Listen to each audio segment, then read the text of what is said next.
The Spirits Book, containing the principles of the Spiritist Doctrine concerning the immortality of the soul, the nature of spirits and their relationships with humankind, moral laws, the present life, the future life and the destiny of humanity, according to the teachings given by highly evolved spirits through several mediums, received and coordinated. Introduction. Topic 1. New terms. Spiritist Doctrine.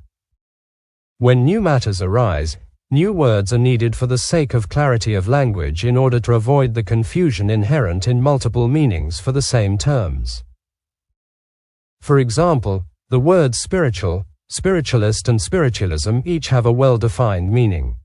To give each of them a new meaning in order to apply it to the Spirit's doctrine would be to multiply the already numerous causes of ambiguity. Strictly speaking, spiritualism is the opposite of materialism, and everyone who believes there is something within him that is more than matter are spiritualists. However, it does not necessarily follow that they must therefore believe in the existence of spirits or in communications with the invisible world. Therefore, instead of the words spiritual and spiritualism for designating this latter belief, we have coined and employed the words spiritist and spiritism. These two terms reflect their origin and their fundamental meaning, and they thus have the advantage of being perfectly understandable. We will leave spiritualism to its own meaning. Hence, we will say that the principle of the Spiritist doctrine or Spiritism is based on the relationship between the material world and the invisible world, the latter being inhabited by beings known as spirits.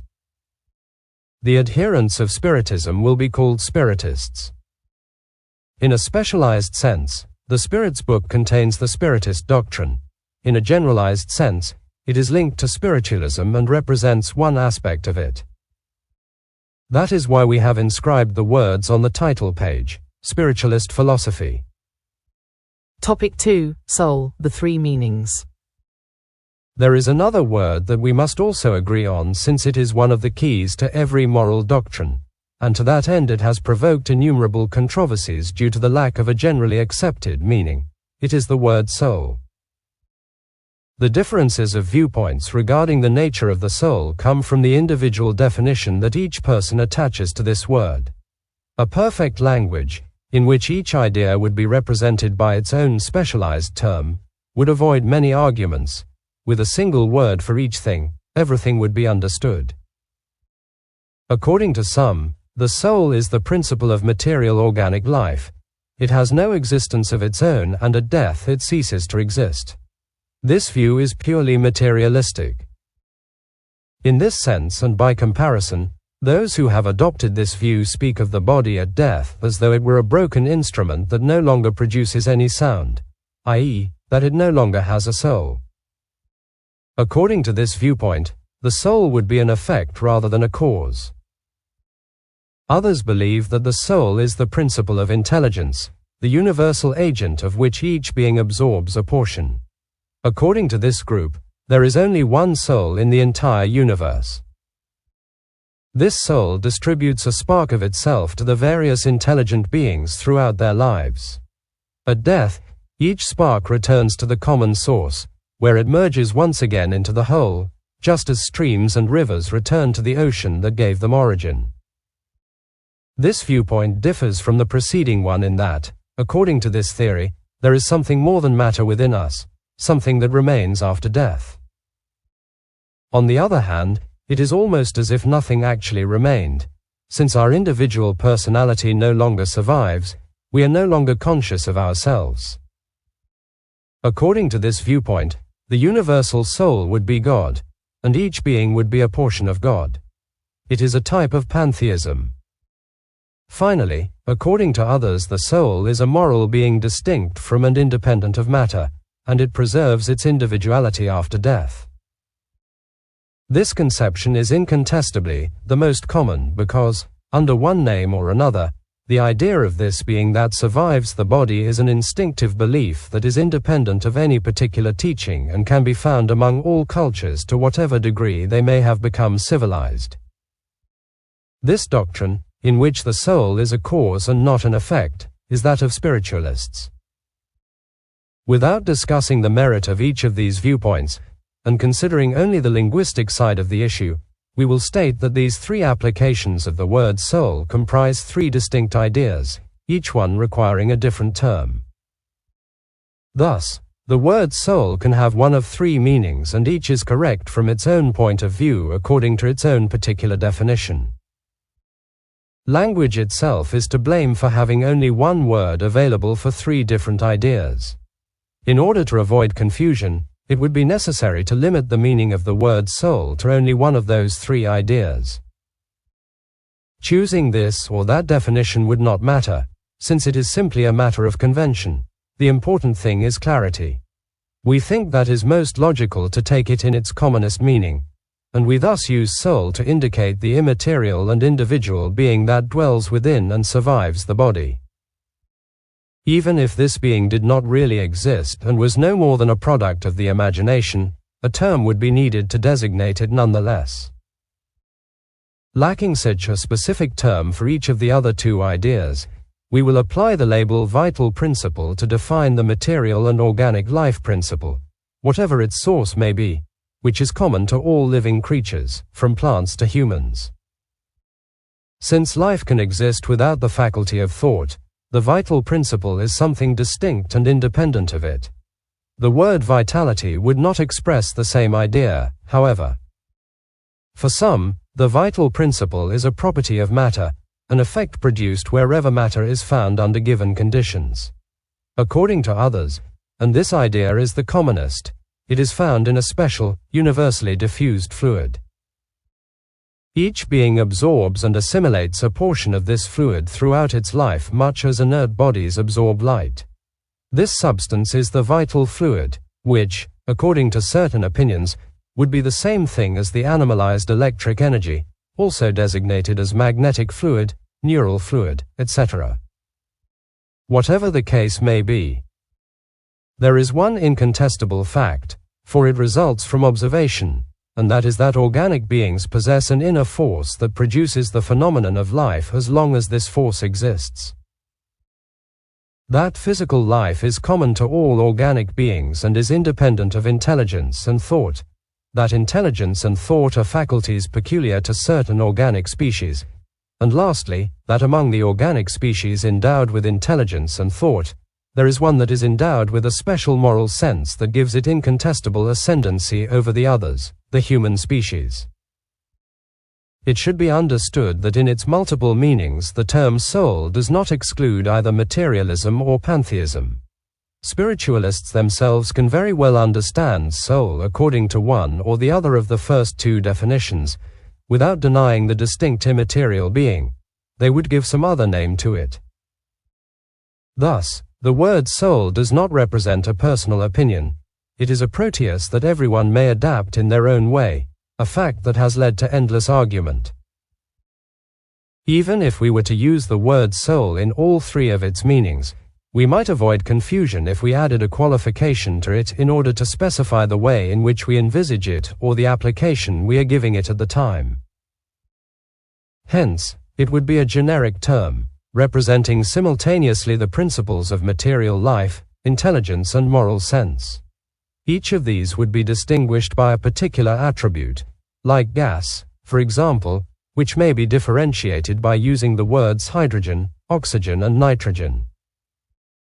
Perhaps we could most correctly use the term vital soul for the principle of material life, intellectual soul for the principle of intelligence, and spiritual soul for the principle of our individuality after death.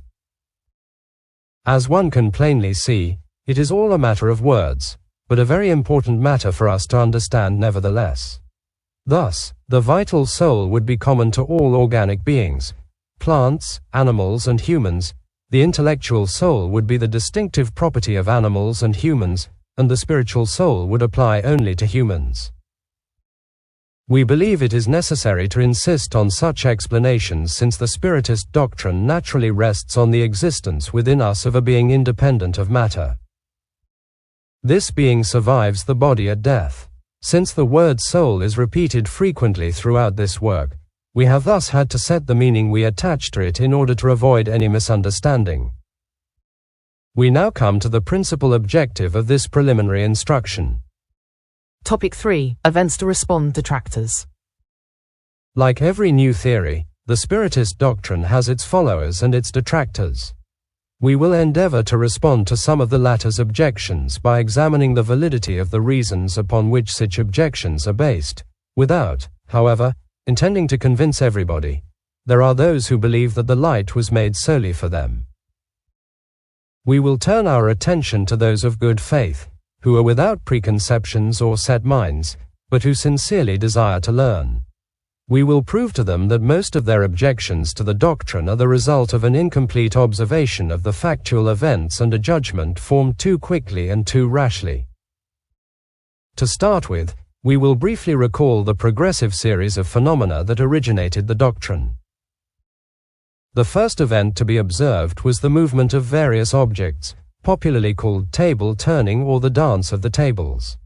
This phenomenon appears to have been first observed in America, or rather, it recurred in that country, since history shows that it actually dates back to remote antiquity, and was produced and accompanied by other strange occurrences such as unusual noises and raps emitted without any obvious or known cause. From America, it rapidly spread throughout Europe and other parts of the world. It was met with much disbelief at first, but the multiplicity of the experiences soon left no doubt as to its reality. Note 4.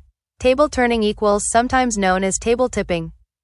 If the phenomenon had been limited to the movement of physical objects, it might have been explained by some purely physical cause. After all, we are far from knowing about all the secret agents of nature, or even all the properties of those we do know about. Electricity, for example, offers to humankind resources that multiply daily, and it appears ready to illuminate science with a new light. Therefore, if electricity were modified by certain circumstances or some unknown agent, it is quite possible that it could have been the cause behind the movement. The gathering of several persons in a group increased the strength of the action, which appeared to support this theory since such a group could be regarded as a kind of multi-cell battery whose power corresponded to the number of participants. The circular movement of the objects was nothing extraordinary. It belongs to nature itself. All the heavenly bodies move in circles. Thus, we could have had before us nothing more than a small reflection of the general movement of the universe, or rather, under certain circumstances, an as yet unknown cause fortuitously producing in small objects a current analogous to that which impels the worlds through space. The movement, however, was not always circular. It was frequently brusque and disorderly. The object would be violently shaken, overturned, carried about in every direction, and contrary to all the laws of statics, suspended and held in the air. Nevertheless, there was nothing in these events that might not be explainable by the force of some invisible physical agent. After all, do we not see electricity knock down buildings, uproot trees, attract or repel the heaviest bodies or hurl them to considerable distances? Assuming that the unusual noises and raps were not the common effects of the wood expanding or some other fortuitous cause, then they might very well have been produced by an accumulation of some kind of concealed fluid. After all, does not electricity produce the most violent noises? Up to this point, everything might have been considered as belonging to the domain of the purely physical and physiological. Even within this narrow scope, however, one would think that the material at hand would surely be worthy of serious study and the attention of scholars. Why was that not the case? As hard as it is to admit, it is connected to reasons that prove, among 1,000 other similar ones, the shallowness of the human mind. First, the commonness of the main object that served as the basis for the earliest experiments, a plain table, was nothing out of the ordinary. How interesting is the influence of a simple word in the most serious matters. Without ever considering the fact that the movement could involve any object whatsoever, the focus on tables undoubtedly prevailed as the most convenient because they could accommodate more individuals around them than any other piece of furniture. However, superior minds were sometimes too narrow-minded and felt it too belittling to concern themselves with what was commonly called the dance of the tables. If the phenomenon observed by Galvani had likewise been observed by ordinary persons instead and given some burlesque nickname, it would probably have also been regarded as having the same credibility as a magic wand. What scholars would not have deemed it beneath them to concern themselves with the dance of the frogs? A few individuals, however, were modest enough to admit that nature might not have given them its final word, and they wanted to observe the matter for themselves in order to set their minds at ease. But it just so happened that the phenomenon did not always correspond to their expectations, and since it was not produced consistently either according to their wishes or their method of experimentation, they came to a negative conclusion. However, despite their verdict, the tables continued to turn, and we may state with Galileo, nevertheless, they move. Furthermore, we can state that the occurrences have multiplied in such a way that nowadays they have earned the right of citizenship, and that we only need to find a rational explanation for them. Can anything be inferred against the reality of the phenomenon by the fact that it is not always produced in exactly the same way and according to the will and requirements of the observer? The phenomena of electricity and chemistry depend on certain conditions, but could we deny their existence because they cannot be produced apart from such conditions? Should we find it surprising that the phenomenon of the movement of objects by the human fluid also requires its own special conditions, and that it ceases when the observers, set in their point of view, try to produce it at their own whim or subject it to the law of ordinary phenomena, without considering the fact that for a new order of events there must also be new laws? In order to understand such laws, it is necessary to study the circumstances under which the phenomena are produced, and such a study cannot be but the result of persevering, careful and sometimes very prolonged observation. People often object that there is frequently obvious fraud involved. We in turn would like to ask if they are quite sure that it is fraud, or instead, if it might be that they have attached the fraud label to things they were unable to understand, the same way uneducated persons might see in a physicist's experiments only the tricks of a deft magician. And even assuming that fraud does sometimes occur, would that be a reason to deny the phenomenon itself? Must we deny physics simply because there are magicians who call themselves physicists? Moreover, it is necessary to consider the character of supposedly fraudulent persons and what interest they might have in deceiving us. Could it all be just a prank?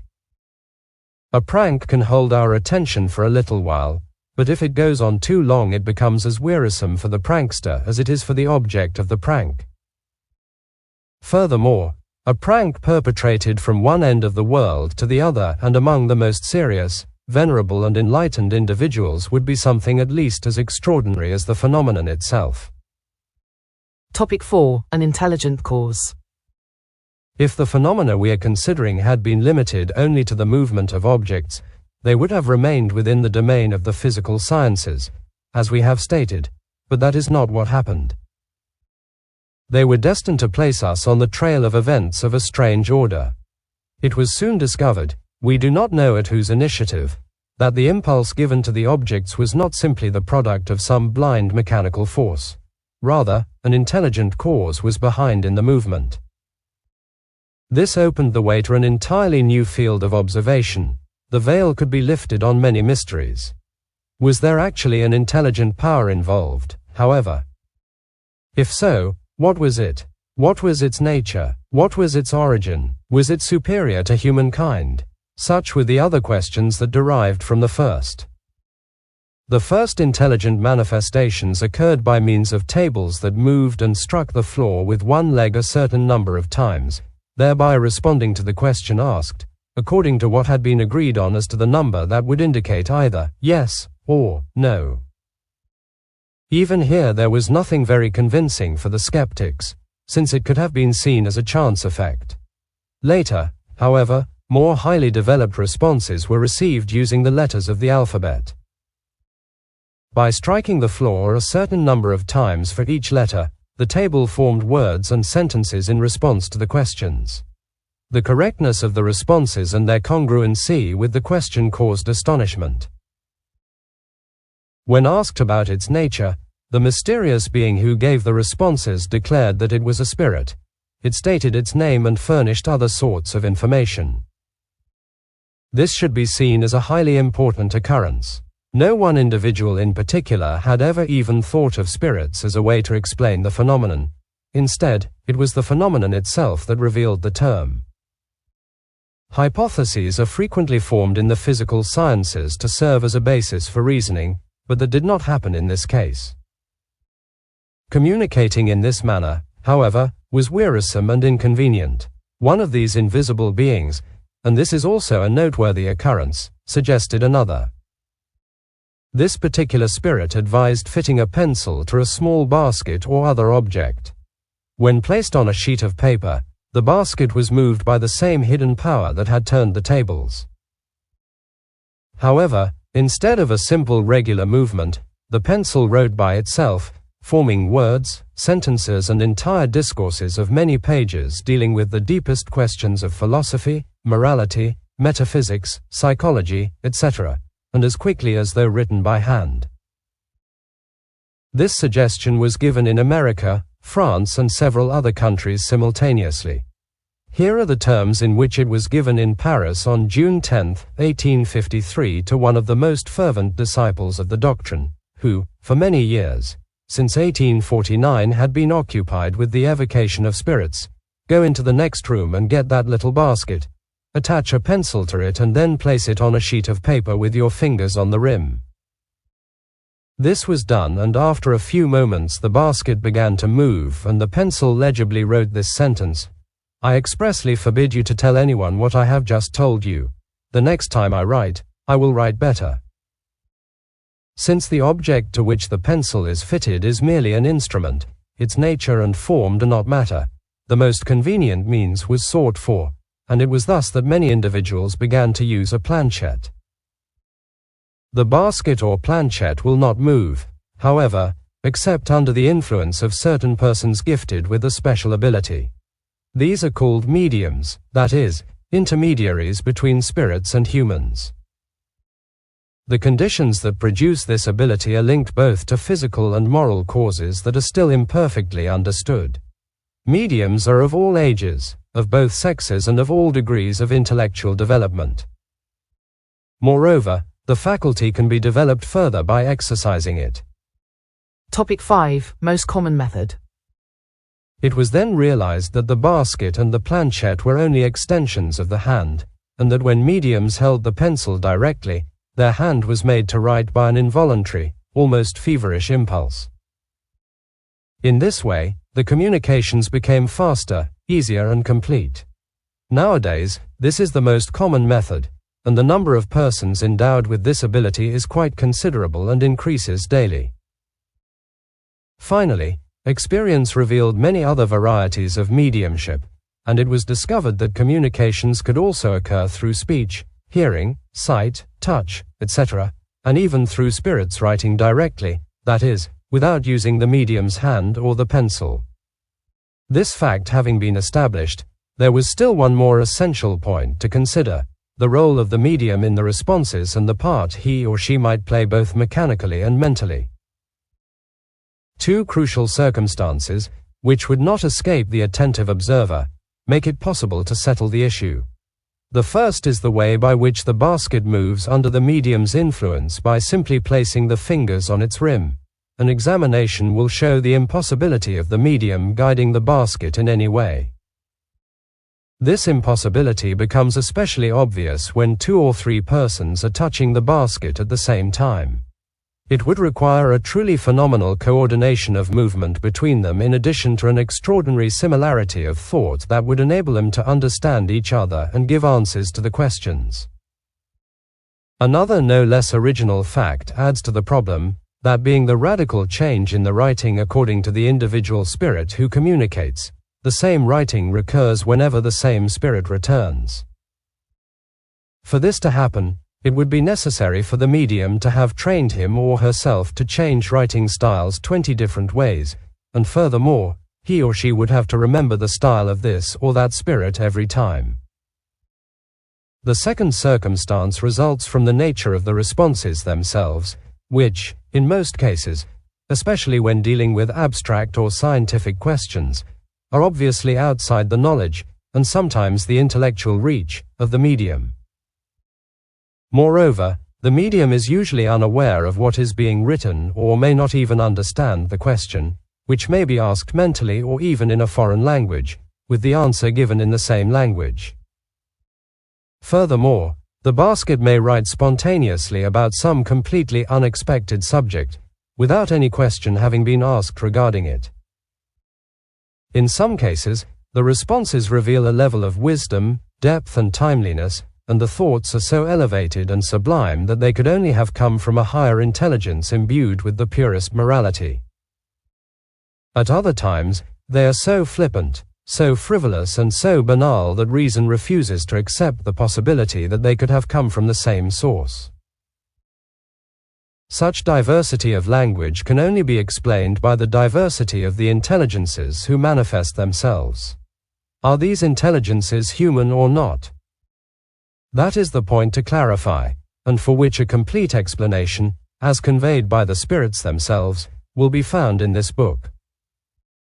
Here we are facing obvious effects that are produced outside the circle of our habitual observations.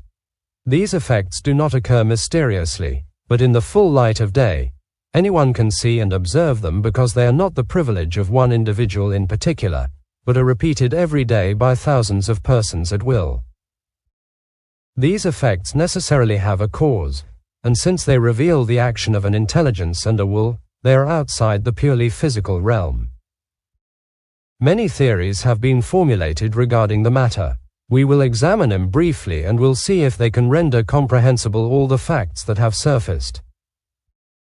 In the meantime, however, let us accept the existence of beings distinct from humankind, since that is the explanation given by the intelligences themselves, and let us see what they might have to tell us.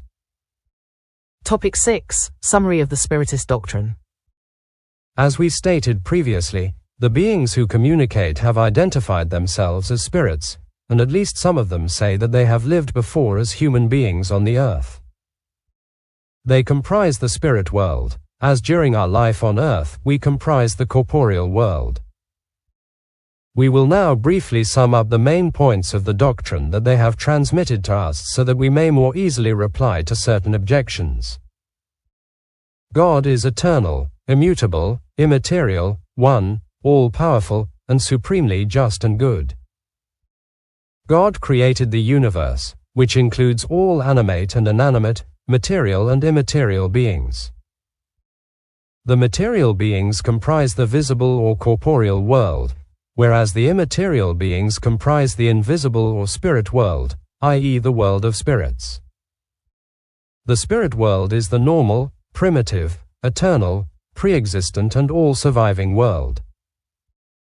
The corporeal world is secondary. It could cease to exist, or it might never have existed in the first place, without changing the essence of the spirit world. Spirits temporarily take on a perishable material envelope and its destruction by death returns them to freedom. From among all the different species of corporeal beings, God chose the human species for the incarnation of spirits who have reached a certain degree of development. This endows them with a moral and intellectual ascension over the others. The soul is an incarnate spirit, the body is only its envelope. Human beings are composed of three things. First, the body or material being, similar to that of the animals and animated by the same vital principle. Second, the soul or immaterial being, the spirit incarnated in the body. And third, the link that unites the soul to the body, an intermediary principle between the body and spirit. Human beings thus have two natures. By means of their body, they share in the nature of the animals and share the same instincts. By means of their soul, they share in the nature of the spirits. The link or perispirit unites the body and the spirit. It is a sort of semi-material envelope. Death destroys only the denser envelope, i.e. the physical body. The spirit retains the perispirit, which comprises its ethereal body. The perispirit is invisible to us in its normal state, but the spirit can render it visible and even tangible, as occurs during the phenomenon of apparitions. Therefore, a spirit is not an abstract, indefinable being that can only be conceived of by thought. It is a real, circumscribed being that in certain cases may be perceived by our senses of sight, hearing and touch. Spirits belong to different orders and they are not all equal in power, intelligence, knowledge or morality. Those of the first order are the most highly evolved spirits. These spirits are distinguished by their perfection, knowledge and closeness to God, in addition to the purity of their sentiments and their love of the good. They are angels or pure spirits.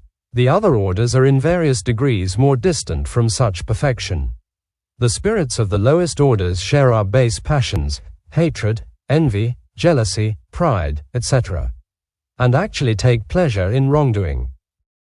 Among these are spirits who are neither very good nor very evil, and who are usually more troublesome and scheming than downright wicked.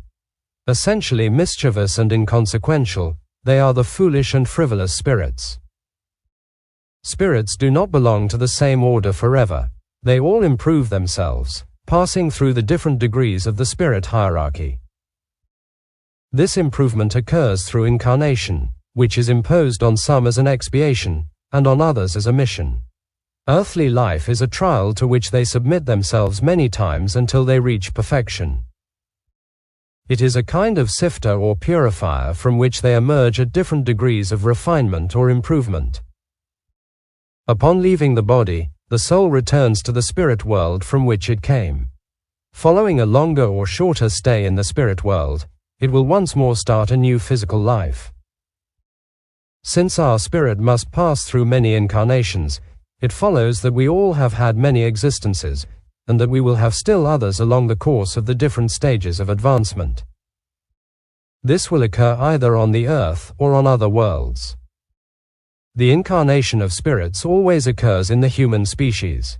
It would be an error to believe that the soul or spirit could incarnate in the body of an animal. The many corporeal lives of a spirit are always progressive and never regressive, but the speed of its progress depends on the efforts that it makes to reach perfection. The qualities of the soul are those of the incarnate spirit. Thus, a moral person is the incarnation of a good spirit, while a wicked person is that of a little evolved spirit. The soul has its own particular individuality before incarnating, and it retains it after it separates from the body.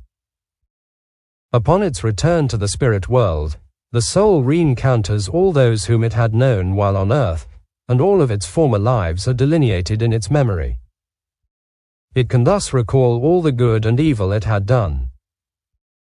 The incarnate spirit is under the influence of matter. Persons who overcome this influence by elevating and purifying their soul grow closer to the good spirits, among whom they will be counted someday. However, those who allow themselves to be controlled by their evil passions, and who take full pleasure in satisfying their crude appetites by yielding to their animal nature, grow closer to the lower order spirits. Incarnate spirits inhabit various globes throughout the universe. Discarnate or errant spirits do not occupy any fixed or circumscribed region. They are everywhere, in space and beside us, watching and intermingling with us all the time. They comprise an invisible population that is always active around us. Spirits constantly act upon the mental world and even upon the physical world. They act upon matter and thought. They comprise one of the powers of nature and are the actual cause behind a multitude of phenomena that have been unexplainable or poorly explained until now, and which have not found a rational solution except in Spiritism. Interaction between spirits and humans is constant. Good spirits encourage us to follow the path of the good. They support us in the trials of life and help us to bear them with courage and resignation. Evil spirits, on the other hand, encourage us to take the path of evil. It is a pleasure for them when they see us succumb and fall to their level. Spirit communications with humans are either concealed or direct. Concealed communications, undetectable in a physical sense, occur through the good or bad influence they exert on us without our even suspecting it, and it depends on our own judgment to distinguish between their good and bad inspirations. Direct communications occur through writing, speech, or other physical means, usually by way of mediums who serve as their instruments.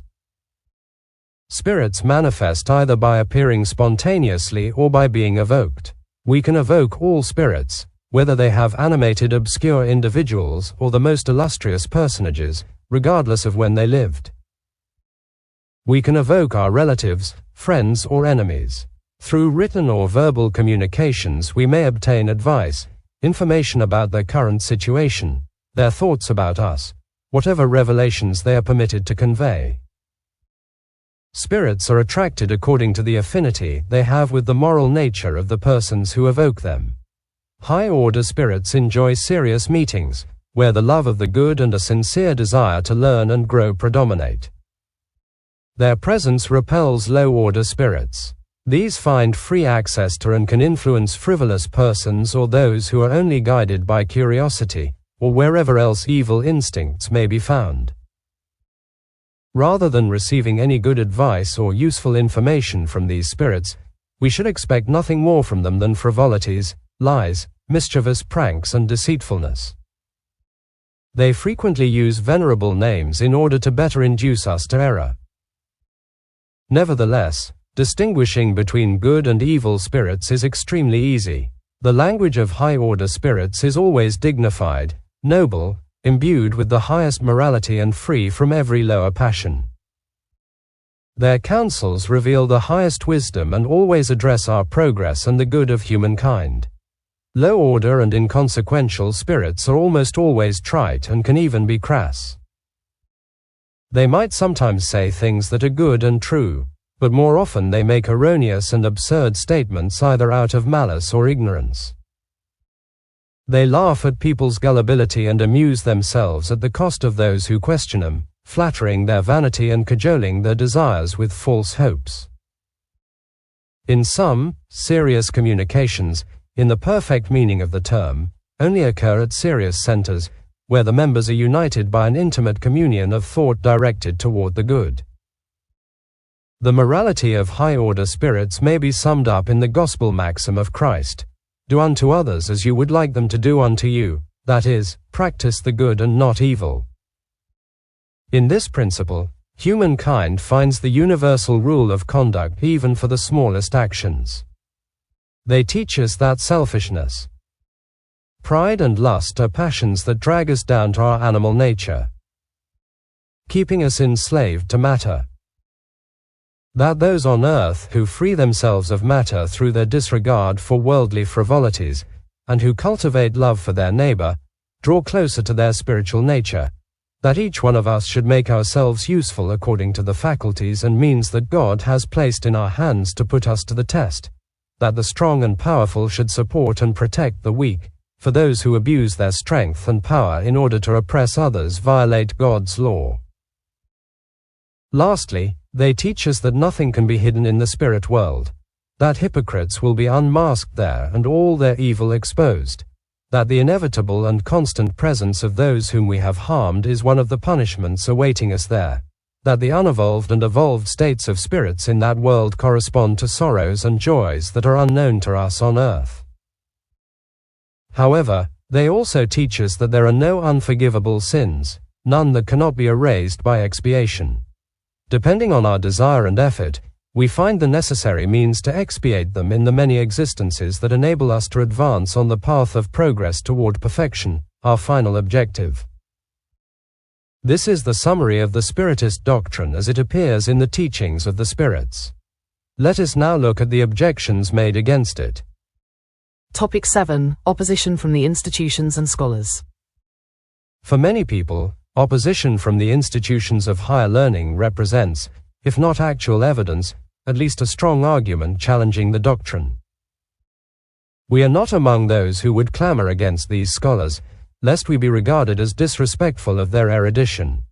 On the contrary, we hold them in great esteem and would be greatly honored to be numbered among them. Their opinion, however, does not represent an irrefutable judgment in every circumstance. When science goes beyond the material observation of phenomena and attempts to appraise and explain them, the field opens wide for scientists to make speculations. They build their own little theories, hope to see them prevail and fiercely defend their veracity. Don't we see every day the most contradictory opinions being proposed, rejected and repealed as absurd errors, only to be proclaimed later as incontestable truths? The facts are the sole criteria for judgment, the incontestable line of reasoning. In the absence of facts, skepticism is the position taken by the wise. Scholars' opinions on topics they have researched fully are justifiably believable because their knowledge about them is broader and better than that of common folk. However, when it comes to new principles and unknown matters, their way of looking at them is nothing more than hypothetical, and they always observe them in the light of their own prejudices.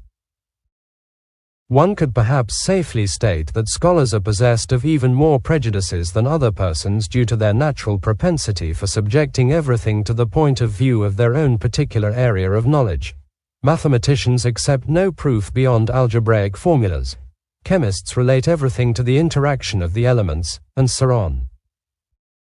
Those who dedicate themselves to a particular specialty try to fit all their ideas into it. However, draw them away from their area of expertise, and they almost always talk nonsense because they submit everything to their own point of view, a very common human weakness. I will gladly and confidently consult a chemist concerning a question of elemental analysis, a physicist concerning the power of electricity, and an engineer concerning motive power. However, they must allow me, without affecting the esteem I owe them for their particular expertise, not to take their negative opinion about Spiritism into consideration any more than I would take an architect's judgment on a question about music. The physical sciences are based on the properties of matter, which can be subjected to experimentation and manipulated at will. Spirit phenomena, on the other hand, rest on the action of intelligences who have wills of their own, and who show us at every turn that they are not subject to our whims. Spirit manifestations consequently cannot be dealt with in the same way as physical matter. They require special conditions and a different approach, and trying to subject them to ordinary investigative procedures would be trying to establish analogies that do not exist. Science per se is incompetent to make any declaration of its own on the issue of Spiritism. It is not science's place to concern itself with the subject, and its favorable or unfavorable verdict regarding it carries no weight. Spiritism results from a personal conviction that scholars may hold as individuals regardless of their status as scholars. Submitting the issue to science would be like handing the solution of the problem of the existence of the soul to a group of physicists and astronomers. In fact, Spiritism rests entirely on the existence of the soul and its state after death. It would be highly illogical to think that a particular person must be a great psychologist simply because he or she is a great mathematician or anatomist. For example, an anatomist dissects a human body in search of the soul, but does not find it under his scalpel as he would find a nerve, nor does he see it rise like a mist. Based exclusively on the material examination of the issue, he thus concludes that the soul does not exist. Does it follow then that he is correct although his view is contrary to universal opinion regarding the immortality of the soul? No. You can therefore see why Spiritism does not fall under the jurisdiction of science. When Spiritist beliefs become known and accepted by the masses, and judging by the speed at which they are spreading, that time is not far off, the same thing will happen regarding Spiritism as has happened regarding all other new ideas that have encountered opposition. Scholars will yield to the evidence. One by one, they will accept Spiritist beliefs by necessity, but until then it would be premature to distract them from their specialized endeavors in order to compel them to occupy themselves with a foreign matter that is neither within their prerogatives nor contained in their theories. Meanwhile, those who take a negative stance without a prior, in-depth study of the issue, and who ridicule those who do not agree with their opinion, forget that the same has happened regarding the majority of the great discoveries that have honored humankind. They risk seeing their names added to the list of illustrious deniers of new ideas and inscribed alongside the names of the erudite assembly, which in 1752 laughed uproariously at Franklin's paper on lightning rods, considering it unworthy of mention among the subjects to be discussed, or the names of that other group that caused France to lose its advantage in steam-powered navigation by declaring Fulton's theory an impracticable dream. Nevertheless, both issues were within the scope of science. If those assemblies, comprised of the greatest scholars in the world, had only contempt and sarcasm for ideas which they did not yet understand, but which would revolutionize science, customs and industry a few years later, what hope is there that an issue completely foreign to their endeavors might be received any better? The regrettable errors of a few scholars regarding Spiritism should not lessen our respect for them regarding other subjects, but is an official diploma necessary for common sense. Are there only fools and simpletons outside academic halls? Let us take a survey of the followers of the Spiritist doctrine to determine if among them there are only uneducated persons, and if the huge number of individuals of merit who have embraced it would justify relegating it to the realm of simple superstition. The character and learning of such individuals authorizes us to state that if they affirm it, there must at least be something to it. We repeat once more that if the phenomena with which we are concerning ourselves had been restricted to the mechanical movement of objects, research into their physical cause would indeed be within the realm of science.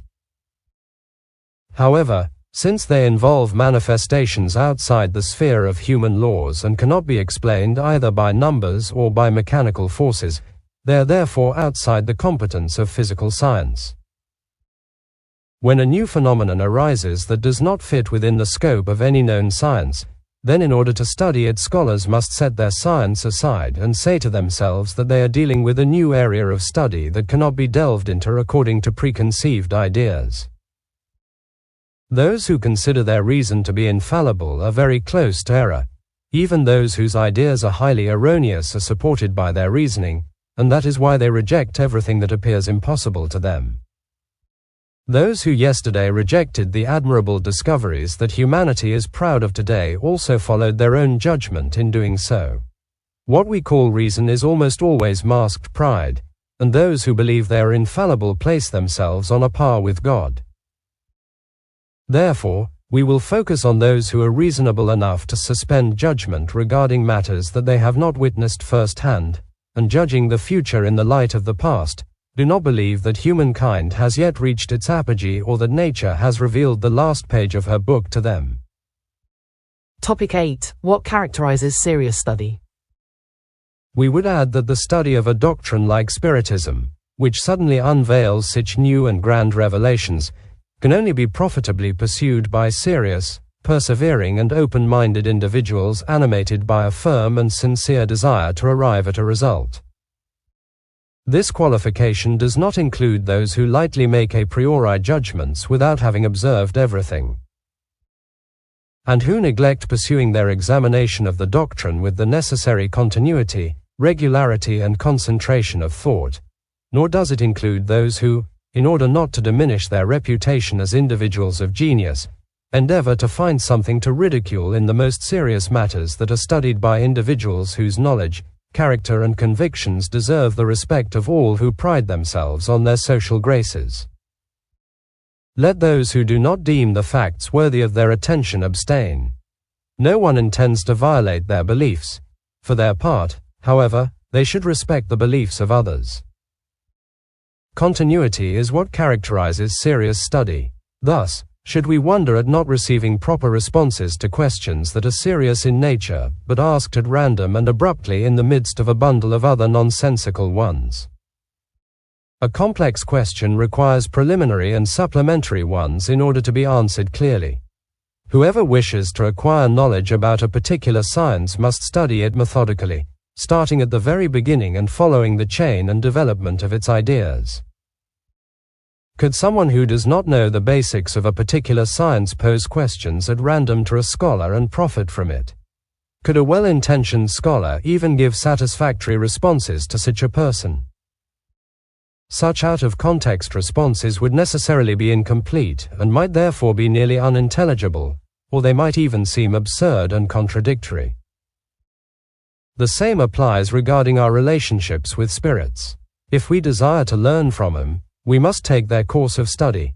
However, Just as we do in our own schools, we must choose our teachers and then work diligently. We have stated that high-order spirits only take part in serious meetings, especially those characterized by perfect communion of thought and moral sentiment. Frivolousness and idle curiosity repel them just as they would repel any reasonable individual. These two traits open the field to the mass of deceitful and frivolous spirits who are always eagerly watching for opportunities to mock us and amuse themselves at our expense. What would happen to any serious question posed in such a meeting? Who is it that is actually providing the response, if one is received at all? It would be like being in the company of boisterous revelers and throwing out questions such as, "What is the soul?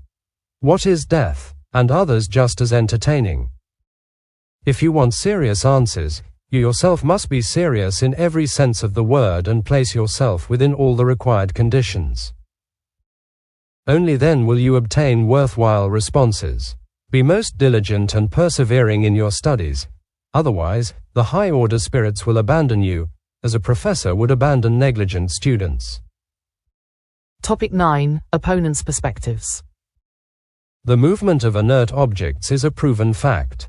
However, it remains to be seen whether or not there are manifestations of intelligence in such movement, and if so, what their source is. We are not referring to manifestations involving the intelligent movement of certain objects, to manifestations involving verbal communications, or to communications written directly by the medium's hand. These kinds of manifestations are quite obvious to those who have deeply investigated the subject, but they may not at first glance be sufficiently independent of the medium's own will to be convincing to a new observer. Thus, we will focus only on the writings obtained with the help of a pencil attached to some object such as a small basket, a planchette, etc. As we have stated, the way in which the medium's fingers are placed upon the object challenges the notion that any sort of skillful interference is at work in the way the words are formed. For the sake of discussion, however, let us suppose that by some extraordinary ability the medium might be able to deceive the most attentive observer. How could one explain the nature of the responses themselves when they are beyond the scope of the medium's own ideas and knowledge? We are not referring here to simple one-syllable replies, but to many pages written with astonishing speed on a subject that may either be spontaneous or specifically requested. From the hand of a medium completely unversed in literature stream forth poems of such sublimity and impeccable purity that they are worthy of the best human poets. In addition, what is even more remarkable is the fact that these pages are being produced everywhere and the number of mediums is rapidly increasing. Are these occurrences real or not? To this question we can only reply, watch and observe, the opportunities will not be lacking. Above all, however, observe persistently over a long period of time and under the appropriate conditions. How have our antagonists responded to the evidence? They say, you are victims of either charlatanism or illusion. First, we will reply that charlatanism is not likely where there is no profit to be made. Charlatans do not work for free. It would be a prank at the most. But by what strange coincidence could pranksters have an understanding amongst themselves from one end of the world to the other, leading them to act in the same way to produce the same effects, and to give identical answers on the same subjects in their various languages, if not in the exact same words, at least implying the same meaning? Why would serious, respectable and educated persons cater to such maneuvers, and for what purpose? Why has the patience and skill required for producing these phenomena been found even among children? After all, unless mediums are mere passive instruments, it is obvious that we would have to confer on them capabilities and knowledge far beyond their age and social position. Next, our opponents state that if no fraud is involved, then both parties, mediums and observers, might be deceived by an illusion. There is no question that the quality of the witnesses does carry a certain weight. It is therefore reasonable to ask whether the Spiritist doctrine, which today has millions of followers, only recruits from among the uneducated. The phenomena on which Spiritism is based seem so extraordinary that we can understand such doubt, but we cannot accept the claim of certain skeptics that they hold a monopoly on common sense, those who, without respect for the conventions and moral values of their adversaries, label as incompetent all those who do not agree with their opinions. For judicious persons, the opinions of educated individuals who have observed, studied and thought about a matter at length will always be, if not actual proof, then a likely hypothesis at the very least. After all, Spiritism has grabbed the attention of serious individuals who have neither an interest in propagating an error nor time to waste on futilities. Topic 10. Plausible Objections. Among our opponents' objections, there are some that are more plausible, at least in appearance, because they are based on observation and are raised by serious individuals. One such observation refers to the language of certain spirits, which does not seem worthy of the loftiness that might be attributed to supernatural beings. However, if we refer to the summary of the doctrine presented above, we will see that the spirits themselves teach us that they are not all equal to one another in knowledge or moral qualities, and that we must not take everything that spirits tell us at face value. It falls to sensible persons to separate the good from the bad. Obviously, those who conclude from this fact that we deal solely with evil beings whose sole intention is to deceive, are unfamiliar with the communications given during meetings in which high-order spirits manifest. If they were, they would think otherwise. It is unfortunate that chance has served these persons so badly by showing them only the decadent side of the spirit world. On the other hand, we do not want to presume that an affinity of inclinations might have attracted evil, deceitful, and foul-mouthed spirits to them rather than good ones. We could conclude, at most, that the strength of their principles is not solid enough to preserve them from evil, and since they find a certain pleasure in satisfying their own curiosity, evil spirits take advantage of this fact to mingle with them, whereas good spirits stay away. Judging the character of spirits by such facts would be as illogical as judging the character of an entire people by what is said and done in a group of a few wild or disreputable individuals who do not deserve the company of either learned or sensible persons. Those who judge in this way are like foreigners who enter a great capital by way of the worst outskirts and then proceed to judge the entire population of the city according to the customs and speech of this one neighborhood. In the spirit world, there is also a good and an evil society. If such individuals would actually study what happens among high-ordered spirits, they would realize that the celestial city does not contain only the dregs of society. Nonetheless, they might ask, do high-order spirits really come to us? And we would reply, do not remain on the outskirts. Watch, observe and judge for yourselves. The facts are here for everybody to see, except those to whom the words of Jesus apply. They have eyes but do not see. They have ears but do not hear. A different variation on this opinion considers all spirit communications and all physical manifestations as being nothing more than the intervention of some diabolical power, a new Proteus, who can assume any form it wants in order to better deceive us. We do not consider such an idea to be worthy of serious examination, and thus will not dwell on here. It has already been refuted by what we stated earlier. We would only add that, if such were the case, we would have to concede that the devil is sometimes very wise, very reasonable, and especially, very moral, or that there are good devils. In fact, how could we believe that God would allow only the spirit of evil to manifest himself in order to deceive us, without providing us the counsels of good spirits as a counterweight? If God could not do so, it would imply powerlessness. If God could but did not, it would be incompatible with divine goodness. Either supposition would of course be blasphemous. However, we would like to emphasize that accepting the fact that evil spirits do really communicate means accepting the fact that spirit manifestations do really occur. And since they do occur, it is only with divine permission. Without being impious, how can we believe that God would permit only evil manifestations to the exclusion of good ones? Such a doctrine is contrary both to the simplest notions of common sense and religion. Topic 11. The nature of spirit manifestations. Other opponents add that it is strange that we seem to concern ourselves only with the spirits of well-known individuals, and they ask why these are the only ones who manifest. Like many other errors, this one comes from superficial observation. Among the spirits who manifest spontaneously, those who are unknown outnumber the illustrious ones. They often take names that are allegorical or in keeping with their character. As for those whom we evoke, except in the case of relatives or friends, it is quite natural that we would prefer those we know rather than those we do not know.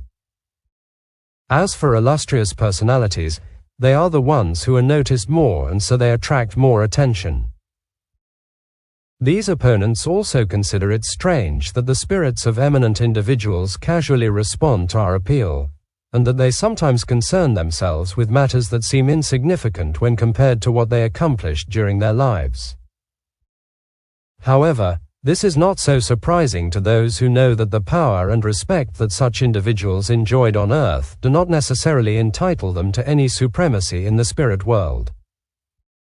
The spirits confirm the gospel words, "The great shall be abased, and the small shall be exalted," which must be understood as relating to the position each of us will occupy among them.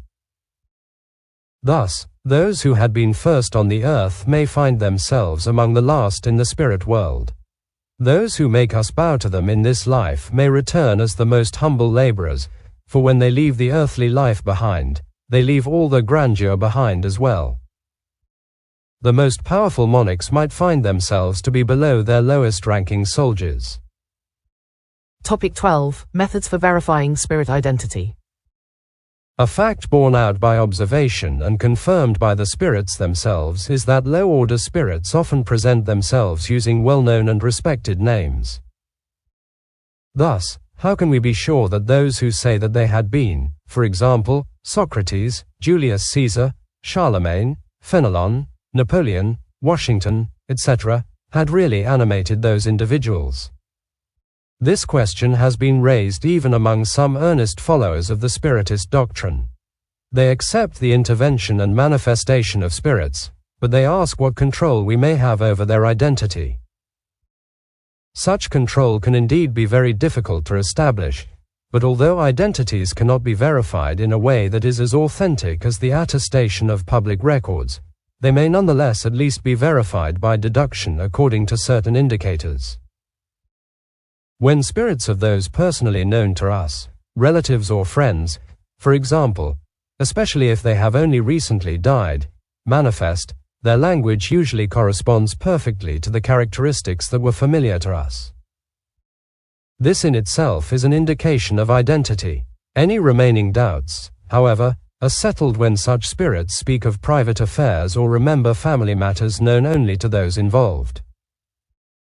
A son could hardly be mistaken about the language of his father or mother, nor parents about the language of their child. During these intimate evocations the most extraordinary incidents sometimes occur, convincing even the most incredulous. Hardened skeptics are often startled by the unexpected revelations made to them. One other characteristic of such communications is often enough to verify a spirit's identity: handwriting. As we have stated, a medium's handwriting generally changes with the spirit who is evoked, reproducing it exactly the same each time the same spirit communicates. In cases involving persons recently deceased, it has been demonstrated innumerable times that the handwriting reveals striking similarities to that of the person during life. We have seen perfectly identical signatures. Nevertheless, we are far from citing this fact as a rule or as a frequent occurrence. We simply mention it as something worth noting. Spirits who have reached a certain degree of purity are the only ones who are free of all corporeal influences. As long as they are not yet completely dematerialized, this is the expression they use, they preserve most of the ideas, inclinations and even idiosyncrasies they had on earth, and this is a further means of recognizing them. Above all, however, we arrive at such recognition through a multitude of details that only an attentive and continuous observation can reveal. We have observed spirits who had been authors discussing their own works or doctrines, approving or condemning certain parts of them, and others remembering unknown or little-known circumstances concerning their life or death. All these indications, which are at least typical evidence of identity, are the only ones that can be employed when dealing with abstract matters. Hence, if the identity of an evoked spirit may be established to a certain extent in certain cases, then there is no reason why it cannot be established in others. And although we do not have the same means of control involving persons who died at a more remote time, we always have the means of referring to their language and character. That is, the spirit of a morally upright person will never communicate like the spirit of a perverse or immoral one. As for spirits who assume respectable names, they soon betray themselves by their language and maxims. For instance, a spirit claiming to be Fenelon 17, but who unexpectedly offended common sense and good morals, would thereby expose its charade. But if the thoughts expressed were always pure, without contradiction and consistent with the elevated character of Fenelon, there would be no reason to doubt the spirit's identity. If such were not the case, one would have to believe that a spirit who is known to proclaim what is morally right could at the same time resort to useless falsities. Experience has taught us that spirits of the same degree and character, and who are animated by the same sentiments, are united into groups and families. Thus, the number of spirits is incalculable and we are far from knowing them all. Most remain nameless to us. A spirit of the same category as Fenelon may therefore come in his stead and may even be sent by him, presenting itself under his name because it is identical to him and may act as his substitute, and because it provides us with a name so that we can focus our ideas. After all, what does it really matter if the spirit is or is not Fenelon himself? If it only talks about noble matters in a way in which Fenelon himself would have talked, it is a good spirit. The name it uses does not matter, and it is frequently no more than a means for us to fix our thought. However, in more intimate evocations the same does not apply because, as we have already stated, an identity can be established by means of proofs that are in one way or another obvious. There is no doubt that spirit substitution may occasion a number of mistakes that result in errors, and oftentimes, deceit. Such is one of the difficulties faced by practical Spiritism. However, we have never said that this science is easy, or that it may be learned effortlessly, as is also the case with any other science. We cannot repeat too often that Spiritism demands constant and prolonged study, and that since we cannot produce spirit phenomena at will, we must wait for them to occur on their own, frequently when we least expect it. For attentive and patient observers, the facts are abundant, for they can discover thousands of characteristic nuances that appear to them like rays of light. The same applies to every other branch of science. While the superficial observer sees in a flower only an elegant form, the botanist discovers in it treasures for thought. Topic 13. Exploring the nuances of spirit language and spiritual wisdom. These observations lead us to address another difficulty, the differences in spirits' language. Since spirits differ widely from each other in knowledge and morality, it is obvious that the same question may receive varied, sometimes contradictory answers from them according to their category. The same would happen if we were to question a scholar, an uneducated person, or a prankster. What is essential is to know to whom we are addressing our question. But, one may ask, how are we to explain why even high-order spirits do not always agree with one another? First, we will state that besides the reason we have just pointed out, there are others that may influence the nature of the responses, regardless of the degree of the spirit's evolution. This is a very important point that will be explained by further study, lending credence to our advice for constant attention, in-depth observation, and above all, as with all human sciences, continuity and perseverance. Years are required to make even a mediocre physician, and 3/4 of a lifetime to make a true scholar. So how can one expect to obtain the wisdom of the infinite in only a few hours? Therefore, let no one be misled. The study of Spiritism is infinitely immense and is connected to all the issues of metaphysics and the social order. There is an entire world opening before us, so why is it so surprising that understanding it will require a great deal of time? Furthermore, apparent contradictions are not always as real as they may appear to be at first. After all, do we not see scholars every day who profess the same science, but diverge in their definitions by employing different terminology or by viewing a matter from a different point of view, although the fundamental idea is still the same? Just try to count the number of definitions given to the word grammar. We must add that the form of an answer almost always depends on the form of the question. Thus, it would be immature to see a contradiction where there is generally no more than a difference of words.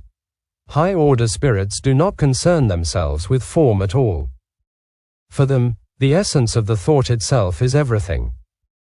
For example, let us return to the definition of soul. Since this word has no single definition, the spirits may differ as to its application just as we do. One will state that it is the principle of life. Another may call it the animic spark. A third may say that it is something internal, while a fourth may say that it is something external, etc., and all will be correct from their own point of view. We might even think that some among them profess materialistic theories, and yet such is not the case. The same applies with respect to the word God. According to some, God is the principle of all things, according to others, the creator of the universe, the supreme intelligence, the infinite, the great spirit, etc., but it is always God. We would cite the classification of spirits as another example. They form an uninterrupted series from the lowest to the highest degree, and classifying them is therefore arbitrary. One person might categorize them into 3 classes, others into 5, 10 or 20 as desired, without being incorrect. All human sciences offer the same example, with each scholar having his or her own system. The systems vary, but the science is always the same. Whether we learn botany according to the system of Linnaeus, Jussieu or Tournefort, we are learning botany nonetheless. With this in mind, let us stop giving purely conventional matters more importance than they deserve. Let us devote ourselves only to what is truly important, and we will realize that in things that seem most contradictory, we will often, upon reflection, discover a similarity that escaped us in our first examination. Topic 14. The challenges of spirit communication. We would pass right over the objection of certain skeptics who point out the spelling errors of some spirits if it did not provide us with an essential observation. We must agree that their spelling is not always faultless, but only a lack of reasonable arguments could make such a fact the target of serious criticism by stating that if spirits know everything, they should know how to spell. We could point out numerous sins of this nature committed by earthly scholars, which in no way lessens their authority. However, the matter involves a more serious issue. For spirits, and especially for high-order ones, the idea is everything, the form is nothing. Freed from matter, their speech is as rapid as thought, and it is through thought itself that they communicate with one another without intermediary means. Thus, they must find it very inconvenient having to use the drawn-out and cumbersome forms of human language, especially its insufficiency and imperfections, in communicating with us to express all their ideas. They themselves have alluded to this fact, and it is interesting to observe the means they utilize to minimize the inconvenience. The same would apply to us if we had to express ourselves in a language composed of longer words and sentences, and containing fewer expressions than ours. It is the same type of difficulty that geniuses experience. They become impatient with the slowness of the pen as it always lags behind their thought. Thus, we can understand why the spirits attach little importance to orthographic trivialities, especially when dealing with a profound and serious teaching. On the other hand, is it not marvelous that they can express themselves equally well in all languages and that they understand them all? We must not conclude from this, however, that they do not understand the conventional correctness of language since they observe it when necessary. For example, the poetry they dictate almost always defies the criticism of the most demanding purist in spite of the ignorance of the medium. Topic 15. A safeguard against insanity. There are still individuals who see peril everywhere and in everything they are unfamiliar with, and there is no lack of those who have drawn unfavorable conclusions about Spiritism from the fact that some individuals have become so involved in studying it that they have lost their minds. But how could reasonable people accept this argument? Does the same not happen with all intellectual pursuits when the mind is weak? How many lunatics and maniacs have been produced by the study of mathematics, medicine, music, philosophy, etc.? Should we therefore ban studying them? What does that prove? Through physical labor one can injure one's arms and legs, the instruments of physical action. Through mental labors one can injure the brain, the instrument of thought. However, even if the instrument is broken, the spirit is not, it remains intact. Once freed from matter, it will again enjoy the fullness of its faculties. In its field and as an individual it is simply a martyr to its work. All great intellectual pursuits may cause madness. The sciences, the arts and even religion have all supplied the contingents. Insanity has an organic predisposition of the brain as its primary cause, making it more susceptible or less so to certain impressions. Whenever this predisposition exists, it shows up in a person's main preoccupation, turning it into a fixation. It may be about spirits for those who occupy themselves with that particular subject. It may involve God, angels, the devil, fortune, power, the arts, a science, motherhood, or a political or social theory. Victims of religious insanity would probably become insane spiritists if Spiritism were their predominant preoccupation, just as insane spiritists would express their madness under other forms if the circumstances were different. I therefore state that Spiritism is not especially privileged in this respect. However, I will go even farther and state that Spiritism, rightly understood, is a safeguard against insanity. Among the most frequent causes of cerebral overexcitement, we should count disappointments, misfortunes and broken hearts, which are all the most frequent causes of suicide. But true Spiritists see the things of this world from a much higher point of view. They seem tiny and petty to them in light of the future awaiting them. Life is so short and fleeting that its troubles seem like nothing more than the unpleasant incidents of a journey. Things that in other individuals would produce violent emotions affect Spiritists but little, for they know that life's sorrows are trials that lead to advancement if they endure them without complaining, and that they will be rewarded according to the courage with which they have borne them. Their convictions give them a resignation that safeguards them against despair, a frequent cause of insanity and suicide. Furthermore, through spirit communications Spiritists know the fate of those who intentionally shorten their days, and that picture is sufficient to make them stop and think. Thus, the number of those who have been deterred at the brink of that deadly precipice is considerable, one of the results of Spiritism. The incredulous can laugh all they want. Nevertheless, I wish for them the same consolation Spiritism has provided to all those who have put forth the effort to probe its mysterious depths. Among the causes of insanity we must also include fear. For instance, fear of the devil has deranged more than a few minds, and who knows the number of victims whose weak imaginations had been impressed with the threat of the devil, a threat which becomes even more terrifying through hideous details. Some say that the devil, as well as the bogeyman and the werewolf, is only used to frighten children in order to make them behave. However, when these children no longer fear the devil, they become naughtier than ever.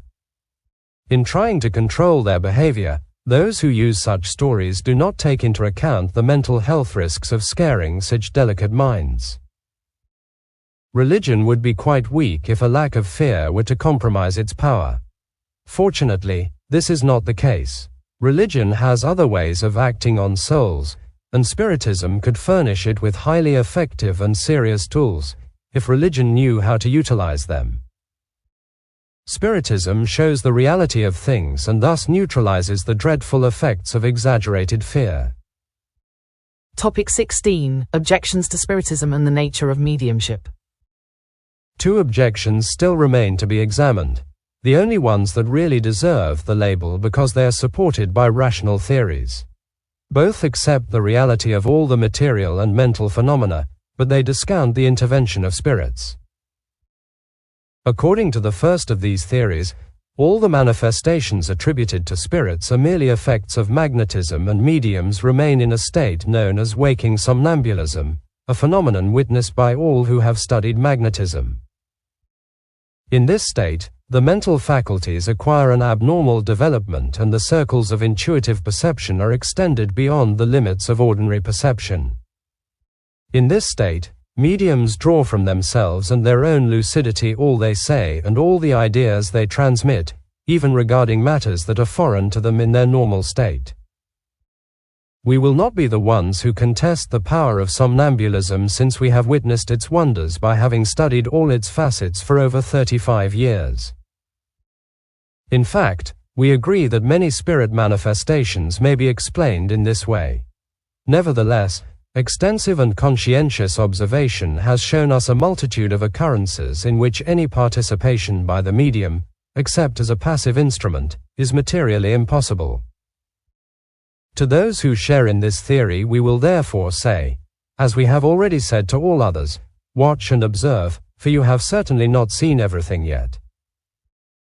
Next, we will contrast two considerations taken from their own doctrine. Where did the Spiritist theory come from? Is it a theory dreamed up by a few individuals in order to explain the phenomena? Not at all, but then who did reveal it? The very mediums whose lucidity they extol. However, if this lucidity is as great as they presume, why would these mediums have attributed to spirits what they supposedly produced themselves? How could they have given such precise, logical and sublime information regarding the nature of suprahuman intelligences? One of two things applies: either they are lucid or they are not. If they are, and if we can rely on their truthfulness, then it would be contradictory to claim that they do not speak the truth. Second, if all the phenomena proceed from the mediums themselves, they should always be identical for the same individual, and we would not observe the same person communicating in different languages or alternately expressing matters that are completely contradictory. This lack of unity in the manifestations obtained by the same medium proves the diversity of their sources, and since we cannot find all these sources in the medium, we must look elsewhere. According to the second theory, mediums really are the source of the manifestations, but instead of producing them from within themselves, they draw them from their surroundings. The medium is a kind of mirror, reflecting all the thoughts, ideas and knowledge of the other participants. Thus, the medium reveals nothing that is not known to at least some of the others. We cannot deny, and from this arises one of the fundamental principles of the doctrine, the participants' influence on the nature of the manifestations. But this influence is very different from what is assumed here, and there is a great distance between it and the medium being the mere echo of the thoughts of others, because thousands of occurrences have peremptorily shown just the opposite. Therefore, this theory contains a serious error, which once again proves the danger of premature conclusions. Since those who hold to this theory are unable to deny the existence of a phenomenon that ordinary science cannot explain, and since they cannot accept the intervention of spirits, they explain the matter in their own way. Their theory would be alluring if it could explain all the phenomena, but it cannot. And when the evidence obviously shows that some of the communications through the medium are entirely foreign to the thoughts, knowledge and opinions of any of those who are present, and that they are often spontaneous and contradict all preconceived ideas, our opponents are not bothered in the least by this fact. They respond that thought waves go far beyond the immediate circle, and that mediums are a reflection of all humankind. Thus, if they cannot receive inspiration from their immediate surroundings, they go in search of it elsewhere, in the city, the country, the entire world, and even on other spheres. We do not believe that this theory offers a simpler and more plausible explanation than that given by Spiritism, since it supposes a much more incredible cause. The notion that universal space is full of beings who are in continuous contact with us and who communicate their ideas to us is no more shocking to our reason than the supposition of universal thought waves coming from every point of the universe to converge on the mind of a single individual. We would repeat, and this is the crucial point that we must insist on, that the somnambulism theory and the one we may call the reflection theory were dreamed up by certain persons, their individual opinions that were formulated to explain a phenomenon, while the doctrine of the spirits is not a human concept at all. It was revealed by the manifesting intelligences themselves when no one had even imagined it and when general opinion was opposed to it. Therefore, we must ask, where did mediums come up with a doctrine that did not exist in the thought of anyone on earth? Furthermore, is it not a strange coincidence that thousands of mediums scattered all over the entire globe, and who had never met one another before, all agreed on stating the same thing? If the first medium who appeared in France was influenced by opinions that had already been accepted in America, by what strange impulse did he go in search of ideas 3,000 miles across the ocean and among people whose habits and language were foreign to him, instead of taking what was immediately around him? There is another circumstance that has not received enough thought, however. The earliest manifestations in both France and America did not take place either by writing or by speech, but by raps corresponding to the letters of the alphabet to form words and sentences. This was the way the manifesting intelligences originally declared themselves to be spirits.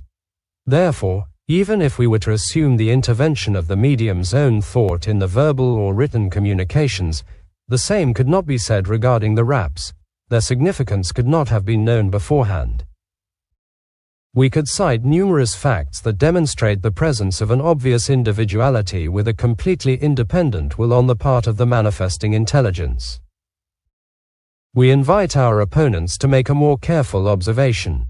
If they were to study the matter more closely, without prejudice, and not draw any conclusions before having seen all that is necessary, they would recognize the true ineffectiveness of their theory to explain all the facts. We will limit ourselves to proposing the following questions. Why does the manifesting intelligence, whatever it may be, refuse to answer certain questions regarding subjects that are perfectly known about, such as the name and age of the questioners, what they have in their hands, what they did yesterday, what they intend to do tomorrow, etc. If the medium is only a mirror reflecting the thoughts of the participants, nothing should be easier to answer. In response, our adversaries ask us why spirits, who must know everything, cannot answer such simple questions, according to the axiom, whoever can do the most can do the least. Based on this, they conclude that the entities are not spirits at all. We in turn will respond by asking what would happen if an uneducated individual or a prankster appeared before a group of learned scholars and asked, for example, what makes the day so light at noontime? Do you think they would respond seriously, and would it be logical to conclude from the silence or the scorn directed at the questioner that they were all fools? It is precisely because such spirits are of a high order that they do not respond to idle or silly questions. They do not like to be cross-examined. That is why they remain silent or advise us that they will only concern themselves with more serious matters. Finally, we would ask why spirits come and go, often in an instant, and why neither prayer nor begging can make them return after they have gone. If a medium only acts under the mental impulse of the other participants, it would seem obvious that in such a circumstance the agreement of all the joined wills should be able to stimulate the medium's clairvoyance. Therefore, if the medium cannot comply with the wishes of the other participants, even though concurring with his or her own will, it is because both the medium and the others are obeying an outside influence, and this influence is demonstrating its own independence and individuality. Topic 17. Understanding Spiritism. From Skepticism to a Deeper Purpose. When it is not the result of systematic opposition from selfish motives, Skepticism with regard to the Spiritist doctrine almost always stems from an imperfect understanding of the facts. However, this does not seem to prevent certain persons from trying to settle the issue as though they understood it perfectly. It is possible to be highly imaginative and even highly educated, and yet lack common sense, and one of the first indications of a lack of common sense is belief in one's own infallibility. Lastly, many persons see in spirit manifestations nothing more than a matter of curiosity. We would hope that by reading this book they will find in such remarkable phenomena something more than a simple pastime. Spiritist science consists of two aspects. The experimental deals with manifestations in general, whereas the philosophical deals with intelligent manifestations. Whoever has observed only the former is like someone who only knows about physics from recreational experiments, without having delved into the science itself. The true Spiritist doctrine is found in the teachings imparted by the spirits, and the knowledge of this teaching is far too serious to be acquired in any other way than an in-depth and continuous study made in silence and reflection on the matter. Only under such conditions can one examine the infinite number of facts and nuances which have escaped many superficial observers and have consequently led them to form their own opinions. If this book had no other purpose than to show the serious aspect of the subject and to induce the study of it, that would be sufficient, and we would be happy to have been chosen to carry out a work for which we ourselves do not intend to gain any personal merit. Its principles are not of our own creation. The merit goes entirely to the spirits who have dictated them. We hope that it will produce a further result, i.e., that of guiding those who desire to learn, showing them in their studies the grand and sublime objective of individual and social progress, and pointing out to them the road to follow for its accomplishment. We will conclude with a final consideration. In their probing of outer space, astronomers discovered among the scattered celestial bodies unexplainable vacant spots that did not seem to abide by the laws of the whole. They therefore speculated that such vacant spots were occupied by bodies that had escaped previous observation.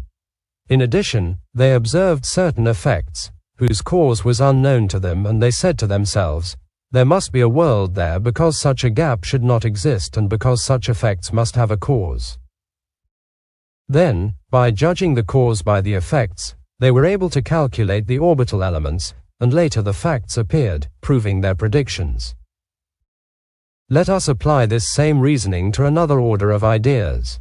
If we were to observe the series of living beings in nature, we would realize that they form an unending chain of continuity from raw matter up to the most intelligent human being.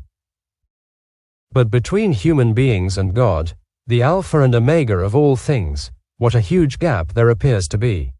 Would it be reasonable to suppose that humans are the final link in this chain? That they transcend, without transition, the distance that separates them from the infinite? Reason tells us that there must be other links between humans and God, just as reason told those astronomers that amongst the worlds they already knew about there had to be others. What other philosophy has filled that huge gap? Spiritism shows that it is filled with beings of all categories of the invisible world, and that these beings are none other than the spirits of humans in the different degrees leading to perfection. Thus, everything is linked together. Everything forms a chain from the Alpha to the Omega. You, who deny the existence of spirits, go ahead and try to fill the gap they occupy. You, who laugh at him, go ahead and dare to laugh at the works of God and the divine omnipotence. Allan Kardec.